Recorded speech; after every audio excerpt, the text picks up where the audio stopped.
Good afternoon. The first item of business this afternoon is portfolio questions. The first portfolio is Deputy First Minister Responsibilities, Economy and Gaelic. Members wishing to ask a supplementary should press the request to speak buttons during the relevant questions. There is quite a bit of interest in supplementaries, so the usual appeal for brevity in questions and responses. And I call question number 1, Pam Duncan-Glancy. Thank you, Deputy Presiding Officer. To ask the Scottish Government what discussions the Economy Secretary has had with ministerial colleagues regarding the contribution the cultural sector makes to Glasgow and the West of Scotland's economy. Deputy First Minister. Well, we've demonstrated our commitment to the culture sector with an increase of over £34 million to next year's culture budget, and that takes us over halfway to our commitment to increase support by £100 million annually by 28-29. Notably, our commitment means that through Creative Scotland's multi-year funding, organisations in Glasgow will receive almost £60 million in funding over the next 3 years. And whilst I've not had specific ministerial discussions regarding the culture sector's impact on Glasgow and West of Scotland's economy, I welcome discussions from all colleagues on the culture sector's impact. Pam Duncan-Glancy. I thank the Deputy First Minister for that answer. And the Shoal River City has, of course, been a vital training ground for the culture sector in Glasgow and the West of Scotland. In the past 5 years alone, it's launched the careers of 22 Scottish-based writers, 10 directors, most of them women, and plays a key role in universities such as Glasgow Caledonian University's programmes giving pathways to vital jobs in the industry. This isn't just a cultural issue, it's about skills in the economy too. So can I ask the Deputy First Minister, what assessment has she made of the impact of losing this vital training infrastructure on pathways into the screen sector, particularly for working class women and mid-career creatives in Glasgow, and what action will she take to raise this directly with the BBC? Deputy First Minister. Well, can I commend Pam Duncan-Glancy and others for their cross-party support of the screen sector and recognising the role of River City as a BBC production, which, as she says, has provided a pipeline of work for actors and actresses in Glasgow, but particularly in the Dumbarton location. She knows that the Cabinet Secretary, Angus Robertson, is very involved with this. He met only this week with equity members on these matters. The priority here is that there should be no detriment to actors, actresses, the pipeline of work and the screen sector through the decisions, the BBC decisions. And as she knows, there are growing questions about drama commissions in Scotland, which Angus Robertson raised with the UK Culture Sector Secretary, Lisa Nandy. And supplementary, Claire Hawkey. The cultural sector across Scotland has had a significant boost as a result of the delivery of multi-year funding. Can the Deputy First Minister say any more about how this is ensuring a thriving cultural scene and supporting employment opportunities in Glasgow and surrounding areas such as my own constituency of Rutherglen, boosting the growth of creative industries across Scotland? Deputy First Minister. Well, our investment in Scotland's culture sector has led to a significant increase in the number of community-based, locally focused creative industries and cultural organisations coming into the multi-year funding portfolio, better representing the cultural and geographical diversity of Scotland, including in Claire Hawkey's Rutherglen constituency. We are committed to increase culture budgets by £100 million by 2028-29 to demonstrate the commitment to the sector's future. And I also refer Claire Hawkey to my earlier answer that in Glasgow alone, that results in securing nearly £60 million over the next 3 years for the future of key cultural and creative organisations. Thank you. Question 2, David Torrance. Thank you, Presiding Officer. To ask the Scottish Government whether it will provide an update on the steps that it is taking to encourage investment in Scotland's green economy. Minister Tom Arthur. The growth and success of Scotland's green economy is a priority for this Government. Delivering our climate and economic growth ambitions will provide opportunities that support jobs, trade, investment and growth. Our programme for Government outlined a commitment to deliver a coordinated programme to attract investment in the priority areas of net zero housing and infrastructure by implementing recommendations from the Investor Panel. This will focus on improving engagement with investors and strengthening our capacity and capability in delivery. A recent example of action in this area was the Global Offshore Wind Investment Forum on 17 March. David Torrance. I thank the Minister for that answer. It's vital that Scotland sees the maximum economic benefit from the renewable revolution, particularly through the establishment of a strong Scottish supply chain with the support of green jobs up and down the country. Can the Minister say any more about the Scottish Government is working to encourage regional growth and sustainable job creation across Scotland? Minister. The Scottish Government is supporting regional economic growth through our £1.9 billion investment in the national network of city and regional growth deals. This long-term investment commitment enables regional partners to deliver activity supporting regional job creation. We are working closely with our enterprise agencies and the Scottish National Investment Bank to enable Scottish businesses to access domestic opportunities. For example, in the clean energy supply chain, this year we have tripled our capital investment in the offshore wind sector to £150 million to support the ports, manufacturing and supply chain facilities required, helping to secure jobs and economic benefits at scale in Scotland. A couple of brief supplementaries. First, Brian Whittle. Thank you, Presiding Officer. The Minister will recognise the necessity of building a skilled workforce and growing the green economy to encourage that investment. He will also recognise the invaluable contribution our colleges make to that task. So I wonder, therefore, if he can explain to me why Ayrshire Colleges have been told not only that its core teaching grant has been cut, but also, despite 5,000 skilled engineers being required in the area, many of them in businesses related to the green economy, it is not being prioritised as an area of growth. Minister. Well, can I say to the member that engineering, energy-related apprenticeships, IT and digital sectors are prioritised due to their role in driving economic growth. And in response to employer demand, Skills Development Scotland has ensured that requests for engineering apprenticeships have been met through in-year contract allocations. We are aware, of course, that Ayrshire College plays an important role in supporting the Ayrshire regional economy. Skills Development Scotland oversees the National Apprenticeship Programme and administers funding on behalf of the Scottish Government. It conducts an open procurement process via Public Contracts Scotland and throughout the year implements in-year reallocations of modern apprenticeship starts to ensure flexibility in responding to employer demand, and we would encourage Ayrshire College to continue to liaise with SDS and raise any concerns about their contract with them in the first instance. Paul Sweeney. Thank you, Deputy Presiding Officer. Would the Minister commit to progressing the SOEC project on offshore support vessels and crew transfer vessels and as a shipbuilding opportunity for Scotland, as well as Malin and Star Renewables B-Neat Pump project, which shows great potential for significant maritime manufacturing and shipbuilding in Scotland? Minister. I recognise the points that the member raises and I'd be happy to engage with him directly on that. Question 3, Karen Adam. Thank you, Presiding Officer. What immediate and longer-term actions can the Scottish Government take to support and promote the Scottish seafood processing sector, ensuring that it can compete effectively both in a UK and a global market? Minister Richard Lockhead. The seafood processing sector in North East Scotland generates more than £100 million in gross value added a year, contributes £700 million of the region's £2.2 billion food and drink manufacturing turnover, and provides more than 4,000 direct full-time equivalent jobs. To support the economic growth of the sector, we have provided £10 million from 23 to 25 to support the implementation of Scotland's food and drink strategy, which was developed in collaboration with producers and outlines how we are driving growth for businesses across various sectors, including the seafood processing industry. In addition, we have invested over £7 million in the Scotland Food and Drink Export Plan since 2014, helping Scottish businesses, again including seafood processors, to capitalise on key market opportunities both now and in the future. Karen Adam. I thank the Cabinet Secretary for that answer. The Scottish Seafood Association is known for its quality and sustainability and has set out how there is a growing need to increase sales and demand both in the UK and across global markets in alignment with promoting brand Scotland. However, with ongoing challenges ranging from market access for SMEs, logistics and skills shortages, it is critical that we not only strengthen our seafood presence domestically, but also bolster our position on the international stage and collectively work towards increasing the visibility of Scottish seafood as a premium sustainable product.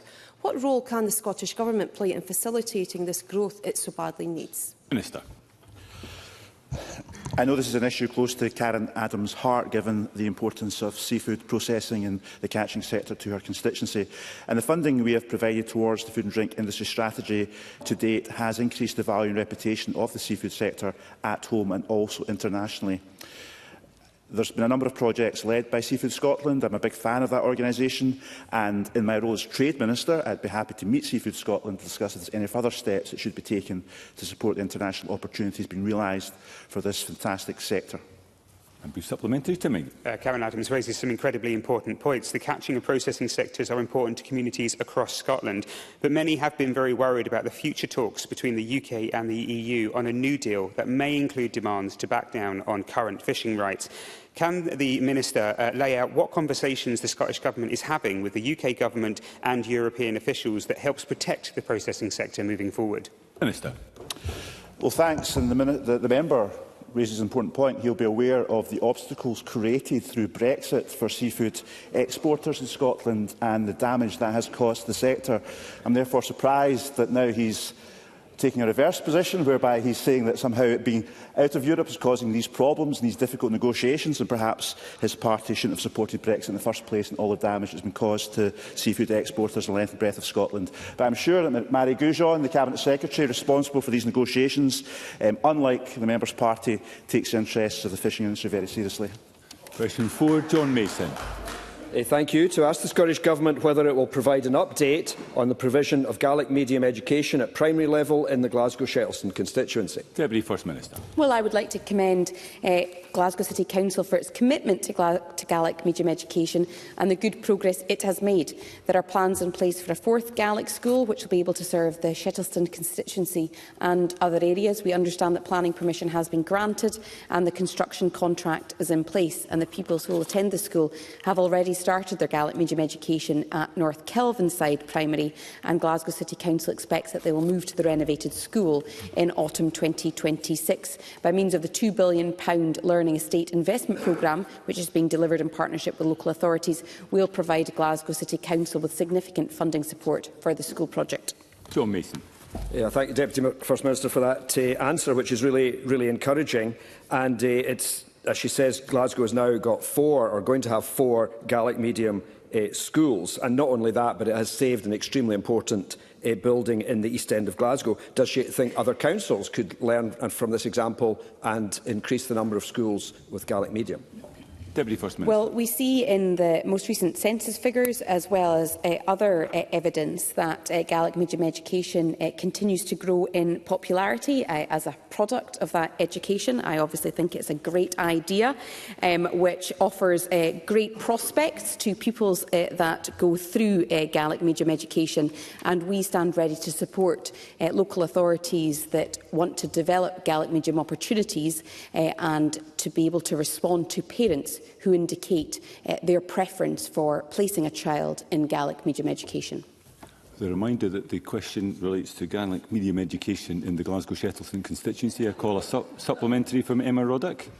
Thank you. It is vital that we support Scotland's Indigenous languages and promote Gaelic language and culture through continued education and investment. So can the Deputy First Minister say any more about the Scottish Government's work to support the growth of the language and promote its cultural, economic and community value across Scotland? It would be helpful if she mentioned Glasgow-Shettleston as well. Deputy First Minister. Including Glasgow. Well, we can all agree on the wonders of the Glasgow-Shettleston constituency and its long-standing representative as well, and also the fact that Gaelic is Scotland's language, and if Scotland can't protect one of its Indigenous languages, nobody else will either. So I have always appreciated the cross-party support that we have towards Gaelic, and there are quite a number of encouraging examples of progress, and we'll continue to support Gaelic and promote its educational, cultural, economic and community value. Question 5, Rose McCall. To ask the Scottish Government what action it is taking to tackle long-term economic inactivity in Fife. Minister Tom Arthur. Economic inactivity is a complex area that has required this government to commit to a coordinated approach. Devolved employability services are pivotal in supporting people to progress towards and into sustainable fair work. The programme for government prioritises addressing economic inactivity in committing to improve health services and introducing specialist employability support for disabled people across all local authorities. The Deputy First Minister recently met business, third sector and public sector leaders to discuss what additional measures would have most impact. We know, for example, that childcare is important, and Fife is one of the 6 early adopter communities working to develop and test local systems of childcare for families who need it most. McCall.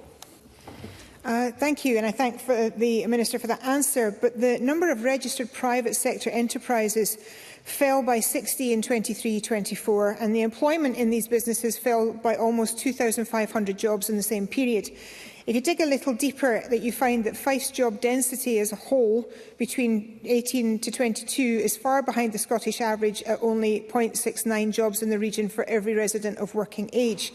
Fife's claimant rate has also remained static in 23-24 and remains higher than the Scottish average, with Kirkcaldy claimant count almost treble that of the affluent areas in North East Fife. So what specific support is the Scottish Government providing to help people re-enter the workplace in the region, and also addressing the persistent economic inactivity challenges in Fife? Minister. Well, with regards to the specific points, the Opportunities Fife Partnership commissioned several projects to support individuals who are economically inactive back into the workplace. And as a member will appreciate, the local economic partnership is what delivers employability support, harnessing the power of that regional working with a mixed economy of partners. But the member's supplementary question in the ground that it covered illustrates the complexity and the multifaceted nature of the drivers of economic inactivity.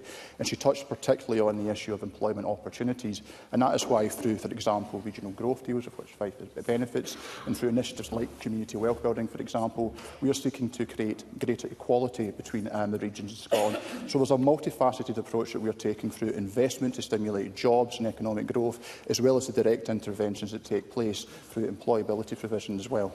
Supplementary, Willie Rennie.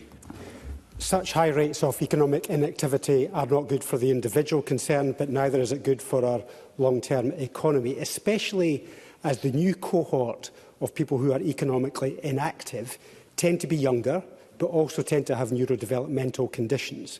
So what discussions has he had with his health colleagues about prioritising neurodevelopmental services to make sure we can get these people back to work, if that is possible? Minister. Yes, this is something that the Government takes absolutely seriously.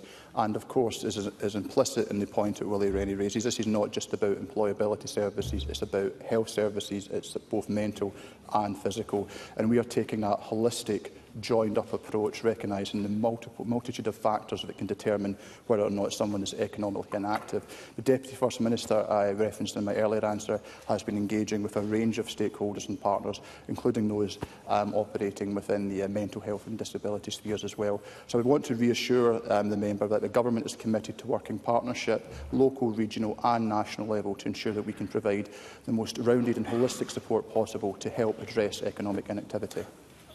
And with a reminder that it refers to economic inactivity in Fife, I call Daniel Johnson briefly. The issues in Fife demonstrate the need to have an accurate picture about where there are issues in terms of people accessing the workplace. And as Willie Rennie just referenced, there is an issue with young people. Yet, at the Economy Committee this morning, Skills Development Scotland was saying that the real youth unemployment figure is upwards of 10%, which is not what the official figure is. So will the Minister agree with me that we need to re-examine our approach to data gathering and have a clear picture? And will he set out whether he's had discussions with Skills Development Scotland about the issues regarding youth unemployment? Minister, as briefly as possible. I would just want to assure the member that we're having conversations across government, and particularly in the point that he references, it speaks to the consideration that we're giving about the specific points, transition points in people's lives where economic inactivity can begin. So that is something we're giving very serious consideration to, and I'd be happy to engage further with the member on the matter. Question 6, Patrick Harvey. To ask the Government what its position is on the regulatory approach to AI and any impact that differences between regulations in the UK and the EU could have on Scotland's economy. Minister Richard Lockhead. Regulation on AI is reserved to the UK Government. Therefore, the Scottish Government does not make direct decisions about AI regulation. However, Scotland was the first of the UK nations to publish an AI strategy back in 2021, and we continue to provide AI support to businesses through our enterprise agencies and the Scottish AI Alliance as well. Although AI is reserved, of course, the UK Government position can influence devolved responsibilities as well, and of course we have to continue to engage with the UK Government to advocate that their approach to AI regulation considers the interests of citizens and businesses of Scotland. Patrick Harvey. It's increasingly clear that the rapid development of AI carries potentially great benefits and potentially catastrophic risks as well. And so only a balanced approach to regulation gives us a chance of gaining the benefits while reducing the risks. And that's what the EU is seeking to achieve, unlike the US or apparently the UK. But any divergence on regulations could also impact on Scotland. The AI strategy from the Scottish Government has little to say about risk, but it does endorse one of the OECD principles, which includes that potential risks should be continually assessed and managed. So can the Minister tell us what specific actions the Scottish Government is taking to systematically carry out this risk assessment? When will it publish a breakdown of what risks have been identified and how they're being managed and the implications for regulation? Patrick Harvey raises a number of important points. First and foremost, the balance between addressing the risks of AI but also capturing the massive benefits at the same time, and that should of course be reflected in the regulation. It's also important to say, as he says, that we want to guard against diversions from EU regulation, given that many of our companies in this country export to the EU. Now, what we have at the moment is a UK Labour government that is making targeted interventions in terms of addressing the AI risks, whereas the EU have taken a much more comprehensive approach to that as well.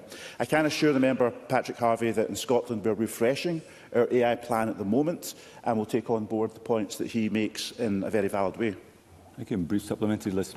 Thank you. Is the Scottish Government having any consideration with its UK partners about the concern that have been addressed when it comes to the misinformation that AI can contribute to, particularly in terms of undermining democracy and elections across the world?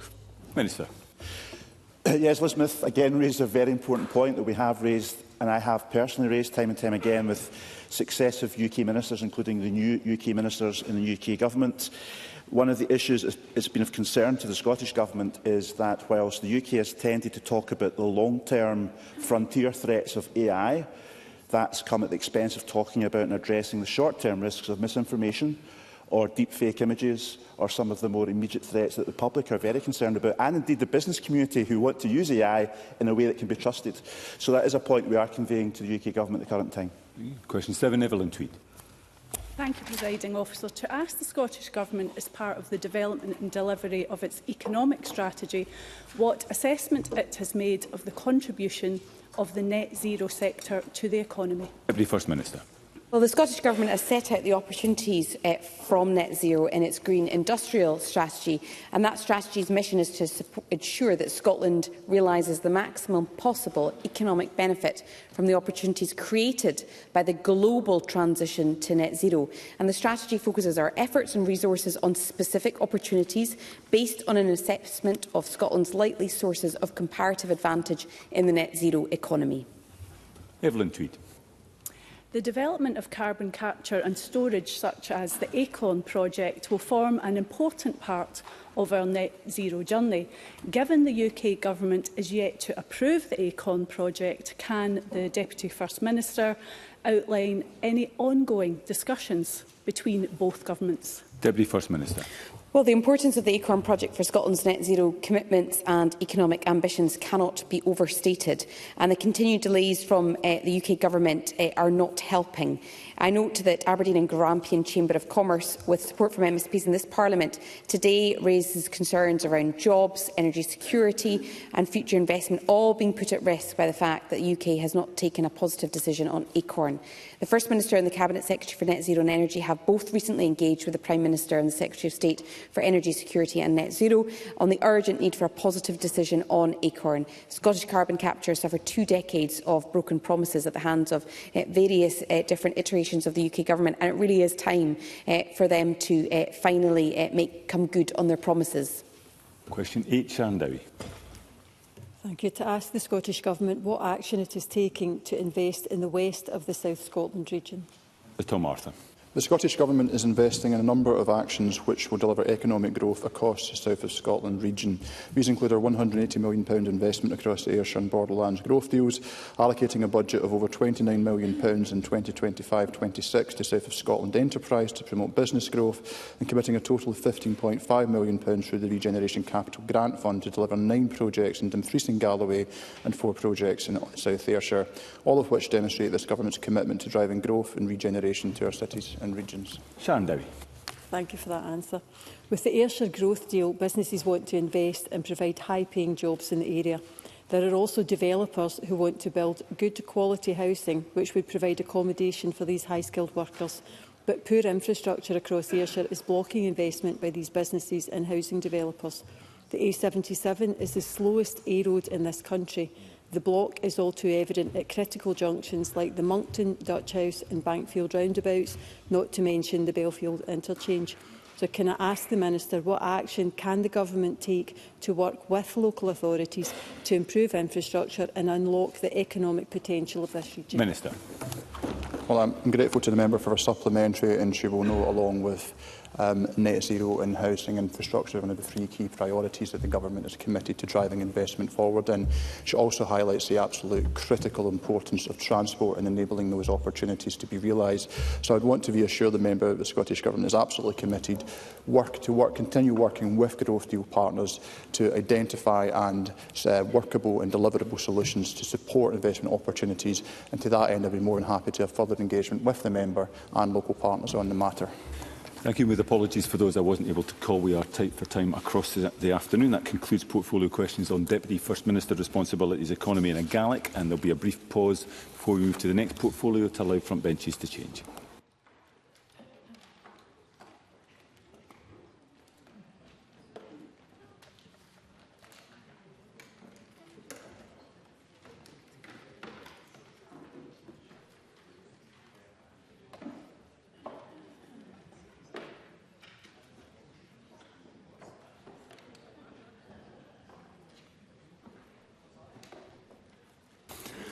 Okay, the next portfolio is Finance and Local Government. Again, members wishing to ask a supplementary question should press the request to speak buttons during the relevant question. Again, there's a lot of interest and therefore we'll need more brevity in both the questions and the responses. And I call question number 1, Claire Adamson. Thank you very much, Presiding Officer. To ask the Scottish Government how the Scottish Budget 2025-26 will improve local services in Motherwell and Wishaw. Cabinet Secretary Shona Robeson. The Scottish Budget for 2025-26 focuses on laying the foundations for Scotland's long-term success and directly addressing the priorities of people of Scotland, including those living in Ms Adamson's constituency. The budget delivers £890.2 million for North Lanarkshire Council as part of the record £15.1 billion made available to local government through settlement. This record funding helps to ensure that people across Scotland, including those in Motherwell and Wishaw, continue to receive the high-quality local services they expect and deserve. Claire Adamson. I thank the Cabinet Secretary for that answer. The Scottish Government's #1 priority is the eradication of child poverty. Local services and frontline organisations are integral to this aim. Does the Cabinet Secretary agree with me that the UK Government's decision to hike employer national insurance contributions, along with the Chancellor's brutal cuts to social security announced today, will have a devastating impact on Scottish finances, local services, frontline third sector organisations and will impact on vulnerable people in my Motherwell and Wishaw constituency? Cabinet Secretary. Well, it is clear that the increased employer national insurance contributions will have a damaging effect on the funding available for public services, including those delivered by the third sector. At the same time, the compound impact of decisions to cut winter fuel payment, freeze local housing allowance rates and continuing with the previous government's welfare reforms can only increase the demands for those services. We're still digesting the impact of the Chancellor's statement today, but there is a clear threat that the repeated attacks on some of the most vulnerable members of society risk creating a vicious cycle of reduced funding and increased demand. And we have had confirmation from Treasury that there will be cuts to our block grant from the welfare cuts from 2026-27 onwards. Question 2, Kenneth Gibson. Thank you, Presiding Officer. To ask the Scottish Government the impact on discretionary funding this financial year of International Reporting Standard 16 changes outlined in the spring budget revisions. Cabinet Secretary. The IFRS 16 changes will negatively impact our available discretionary funding this year. Changes in the profile of leasing requirements against original plans require additional budget cover. In contravention of the agreement with HM Treasury that the transition period should be budget neutral, the full additional budget cover has not been provided, so we have no option but to manage the shortfall within our overall funding envelope. The difference between funding provided by HMT and the budget requirement in the spring budget revision resulted in an increased funding gap of £9 million resource and £40 million capital. Kenneth Gibson. Yeah, I thank the Cabinet Secretary for that answer. Does she agree it's shocking that this bureaucratic change has enabled a Labour-led UK Treasury to deprive Scotland of £49.2 million, £8.9 million in resource and £40.2 million capital this year? The original arrangement was for the Treasury to provide ring-fence budget cover, but clearly that's not happened. Can she advise the Chamber what discussions are taking place with her UK counterparts about the level of funding that should be baselined into her budget as we move into 2025-26 and beyond? Well, as Kerry Gibson says, it is shocking and contrary to HM Treasury's own stated position. This technical change should be budget neutral. Despite my frustration at this, I have now moved on to focus on securing fair treatment as we move beyond the transition period. From 25-26 onwards, this funding will not be ring-fenced but baselined into the block grant. I have repeatedly raised this with the Chief Secretary, and my officials are working to ensure that the upcoming spending review fairly reflects the future budgetary impact that arises as a consequence of the continued application of IFRS 16. A brief supplementary, Alexander Stewart. Thank you, Presiding Officer. Without clear adjustment, discretionary funding and capital figures risk appearing stable or even increased when the reality is they are being artificially inflated. This undermines transparency and hampers scrutiny of the Scottish Government investment record. So can I ask the Cabinet Secretary to provide spending figures published on a like-for-like basis? Because if you don't do that, that can give the option of confusing Parliament and misleading the public. Cabinet Secretary. Well, far from doing that, I can say to Alexander Stewart that we took on board the comments made by the Finance Public Administration Committee in order to change the budget comparisons to meet their requirements, and we have done so, and that has received acknowledgement from a number of independent stakeholders and commentators in order to provide that additional transparency, and that's what we'll continue to do. Question 3, Oliver Mundell. Thank you, Presiding Officer. To ask the Scottish Government what action it is taking to support local authorities with managing planning applications. Minister Ivan McKee. The Scottish Government is taking a range of actions to boost resources, skills, proportionality and long-term resilience in planning. We recently increased planning application fees, and a further increase will follow this summer, putting more money into local authorities. Scotland's first planning hub is providing direct support to authorities. We also fund the National Planning Improvement Champion, who is working directly with local authorities. And through our Future Planners programme, we are directly recruiting graduates and also trebling the number of bursaries we are offering.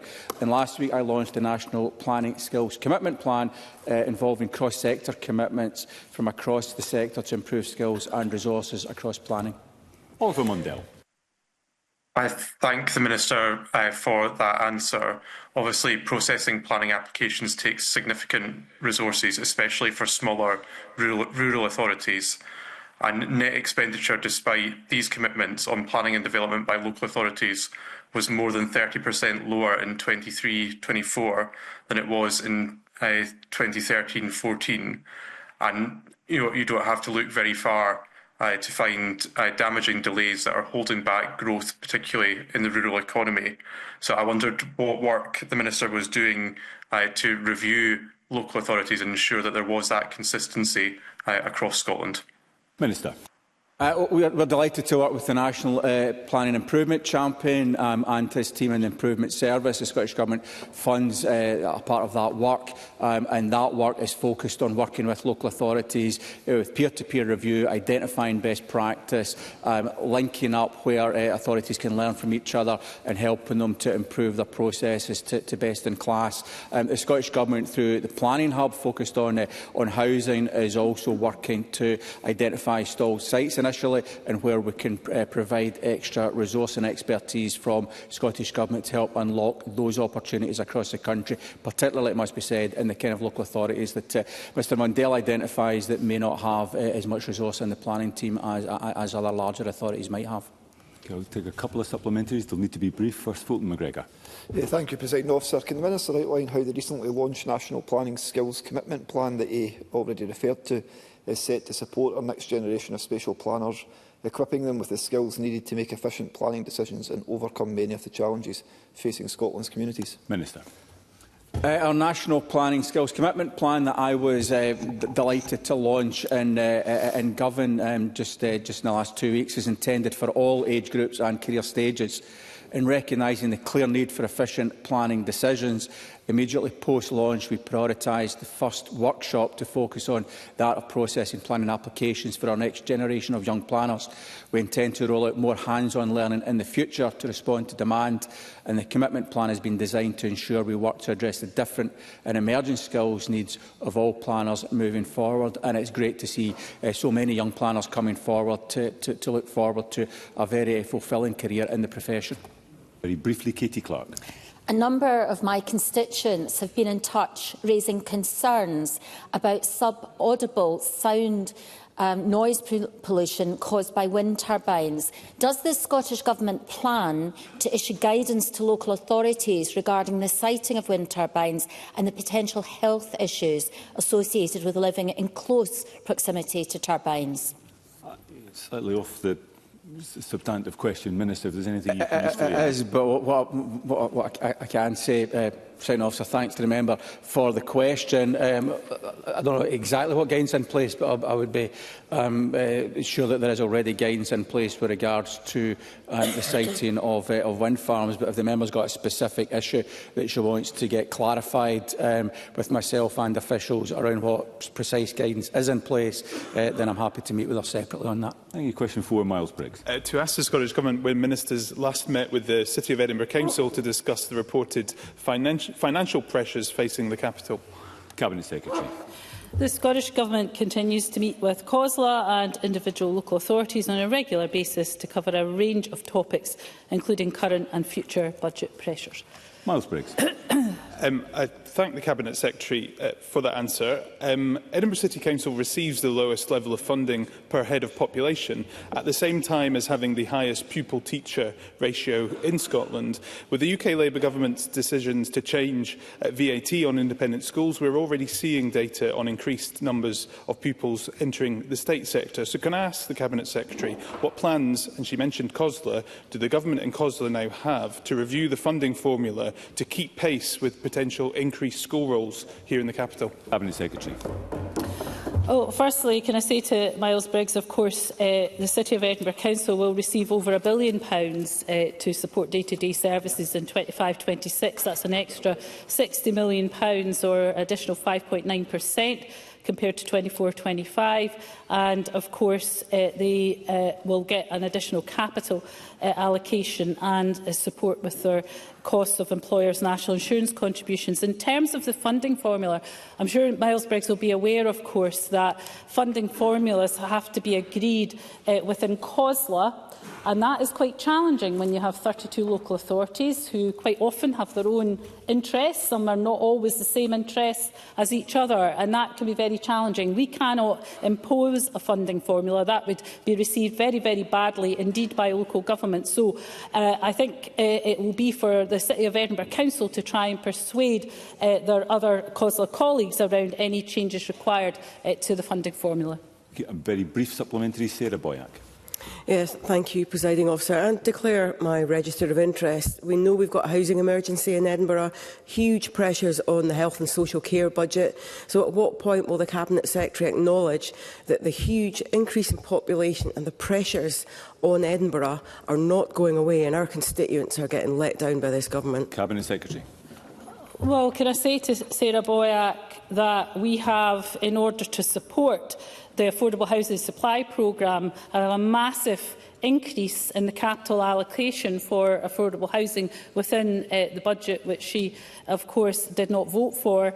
And then for health and social care, we have a massive increase in funding for health and social care as well. Now, that's not to say that there are not challenges within social care. We absolutely acknowledge that. I would say that the partnership within the Edinburgh City Council have been making good progress around delayed discharge, which was obviously one of the real concerns compared to local authorities elsewhere. That has seen a significant improvement. But the funding behind all of this, of course, is important, and that's why this Parliament, of course, supported the funding. Question 5, Christine Graham. Thank you very much, Deputy Presiding Officer, to ask the Scottish Government how much it has allocated in its budget to fund applications to the Rural Affordable Homes for Key Workers Fund, including from housing associations where there have been housing stock transfers from a local authority. Minister Ivan McKee. The Scottish Government has committed up to £25 million as part of the Affordable Housing Supply Programme from 2023 to 2028 to support the acquisition of homes in rural communities for key workers. To date, over £4 million has been committed to support the acquisition of 26 homes, including the acquisition of 6 homes at a cost of over £1.3 million in the Western Isles, a stock transfer authority.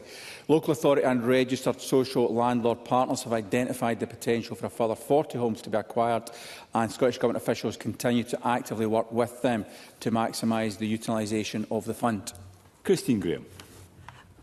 Well, I don't want to disappoint the Minister about actively communicating because, as we know, the issue of recruiting key workers to rural areas is not a new thing. In fact, I was one myself in the 1960s as a school teacher moving to Galloway to a key workers' house.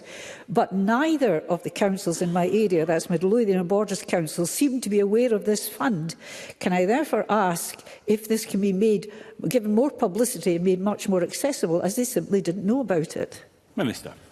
Well, I'd like to congratulate Christine Graham for using this platform and the many people who will be watching this live stream of the proceedings for the Parliament this afternoon will now be very much aware of the fund. Up to £21 million, I can confirm, is available over the next 3 years to support this demand-led fund. It's available to local authorities and registered social landlords for the purchase of suitable properties where there is identified need. And I would encourage MSPs to promote the fund, the use of the fund locally, and the Rural and Island Housing Fund continues to be available for other organisations, including communities, to acquire homes to meet local demand. Question 6, Neil Bibby. To ask the Scottish Government how much it has allocated in its budget for revenue and capital funding for Strathclyde Partnership for Transport for 2025-26. Cabinet Secretary. I'm pleased that the budget was approved on the 25th of February for the period 25-26, and this has allowed for the general capital grant funding to be reinstated to SPT. £12.4 million is allocated from the finance and local government portfolio. Additionally, this budget allocated £617,025 in revenue grant funding for SPT from the transport portfolio, and moreover, there's £25 million allocated to the Glasgow Subway Modernisation Programme in capital funding from the transport portfolio. Neil Bibby. I thank the Cabinet Secretary for that reply. The SPT concessionary travel scheme has provided discounted rail travel to older people in Strathclyde for many decades. But due to the scheme's underfunding, they are facing huge hikes in their rail fares from the start of April. For example, a return from Paisley-Gilmore Street to Glasgow Central will rise from £1.50 to £3.75. That's a staggering 150% increase. I'm sure we would all agree that this level of increase is too high. So, given budgetary pressures have been stated as the reason for this change, will the Minister, Cabinet Secretary, consider what support the Scottish Government can give to SPT and local councils to reduce these eye-watering hikes? Cabinet Secretary. Well, of course, one of the budgetary pressures impacting on SPT is the additional £488,000 per annum from the employer's national insurance contribution hike. That is not going to help SPT's position. And of course, we have supported SPT and others with the budgets that we have given to try to make sure that they can provide the services that they require to provide. In terms of the concession rail travel point, the fare issues specifically, I'll ask Fiona Hislop, the Transport Secretary, to reply to Neil Bibby on that point. Very briefly, Paul Sweeney. Thank you, Deputy Presiding Officer. A contractual commitment of around £70 million remains outstanding on the Glasgow Subway modernisation project, with the key milestone of achieving unattended train operation by Q3 of 2026. Will the Scottish Government commit to ensuring that all capital works will be fully funded to achieve this milestone? Cabinet Secretary. Well, what I can say to Paul Sweeney is that by the end of 23-24, the Scottish Government will have contributed £171.9 million towards the subway modernisation programme, and we have been working with SPT in terms of the issues going forward. Again, in terms of the specifics around the £70 million, I will ask Fiona Hislop to respond to Paul Sweeney on that matter. Question 7, Jeremy Balfour. Thank you, Deputy Presiding Officer. To ask the Scottish Government what discussions the Finance Secretary has had with ministerial colleagues regarding the allocation of additional funding for health and social care in the light of Edinburgh Integration Joint Board's reported plans to cut funding for its third sector grant programme. Cabinet Secretary. We understand the pressures faced and have invested a record £21.7 billion in health and social care in 2025-26, which includes almost £2.2 billion for social care and integration, increasing investment by £1.2 billion since 2021-22. And on top of that, our budget makes a record £15 billion available for councils for 25-26. It's important to note that offices for local authorities and NHS boards to work with their health and social care partnerships to ensure that the appropriate social care support services are in place, including third sector support. Jeremy Balfour. Can I thank the Cabinet Secretary for her answer? Many vulnerable groups are negatively impacted by these cuts, including families living with Huntington's disease, a hereditary and currently incurable neurological condition.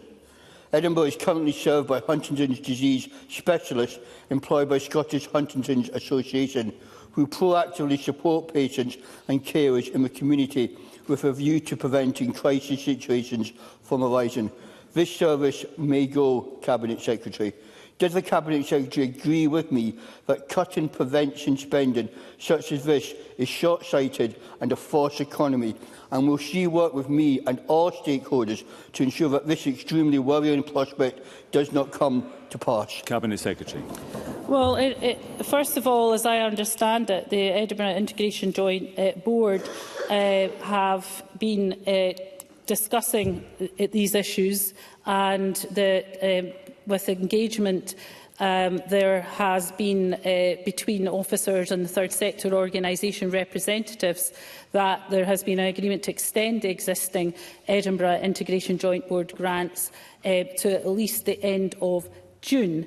Like Jeremy Balfour, I recognise very much the role of the third sector in delivery of social care services. I think it's a very cost-effective way of delivering social care services. Ultimately, these are local decisions, but the funding that we have put in place should ensure the third sector can continue to provide these vital services. Supplementary, Ben Macpherson. I appreciate that, but many of the third sector organisations facing reductions after June potentially do valuable prevention work, such as those undertaken by the Serenians, the Ripple Project and the Pomeni Development Project, serving or based in my constituency. Therefore, I'd be grateful if consideration could be given by the Scottish Government if there is additional engagement it can undertake with other parties involved about the longer-term impact of these potential reductions were they to pass after June, because these organisations do remarkable preventative work. Cabinet Secretary. I'm happy to ask my health colleagues to engage with Ben Macpherson around this matter, because we all recognise the importance of it. Thank you. Question 8, Jamie Halker-Johnson. Scottish Government, what ongoing assessment it is undertaking regarding the impact of the visitor levy? Minister. The Scottish Government continues to engage regularly with both the tourism sector and local government, particularly those councils who have agreed to explore introducing a visitor levy. In addition, we are working closely with Visit Scotland to establish a series of discussions with stakeholders to hear their views and to inform implementation of the levy. The legislation requires a national review of the visitor levy within 3 years from the first scheme was introduced, and would ensure that this assesses the impact on businesses and communities. Jamie Hawker-Johnson. I oppose the visitor levy as it passed through this Parliament, and I oppose its implementation by local councils in my region. It's a tax on visitors, but it's also a tax on the wider tourism sector, a tax on local businesses, on local communities, even on people visiting family and friends in hospital. I was told at Economy Committee last week that Ivan McKee is currently engaging with the tourism sector to see whether anything can be done on the legislation. So now, not even a year since the visitor levy was passed, and it appears the Scottish Government is having to try and make this bad legislation slightly less bad. So can I ask the Minister, doesn't that just prove that the SNP got it wrong in the first place? Minister.